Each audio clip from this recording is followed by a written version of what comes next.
Hey, happy travelers, vacation travel hacks here, helping the spring breakers that are going to Disney try to evaluate, hey, do I Genie Plus? Do I not Genie Plus? Are there any shortcuts?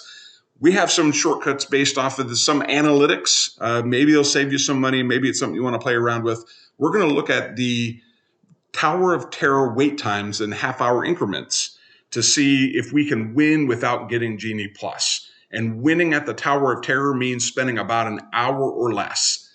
If you're going to rope drop, get there when the park opens. As you can see, 90 minutes in, unlike a lot of the other rides, Remy and Frozen, the wait time is already at 2 hours. The other ones were less than an hour, hour and a half in. This one's already, everyone's in there. It's right at the front of the park. Everyone's going to go over there, hammer it out. As you work through the day, take a look at the 10:30 hour.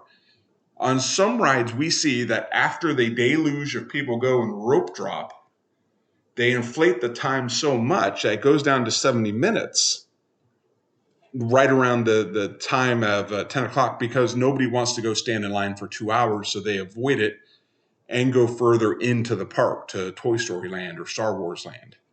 That's an opportunity right there. That's 70 minutes. You'll see that again at about lunchtime at 65 minutes. So as you're in the park, pay close attention. You can win early. The times start to build in the day. Pay close attention to the 2 o'clock hour. That's what we call the park hop hour, when everyone that rope dropped start running out of steam, want to go recharge the batteries, they go home.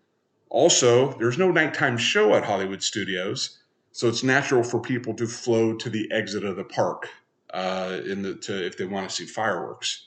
Otherwise, you'll see that the times start to build again, 80 minutes, 2 hours, 2 hours. But take a look, 4:30. We call this the dinner rush. We call this people starting to shift. They stood in line. Now it's time to go get dinner. The ride's cut in half. This fluctuates, by the way. We've seen this actually happen at 4. We've seen this happen at 5. But take a look if you want to win.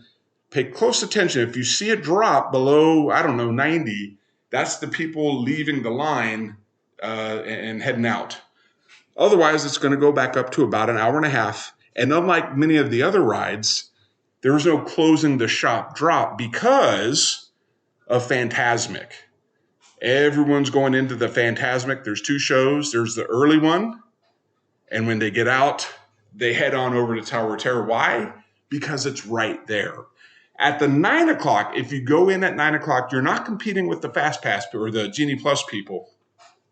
You're just in there competing against each other.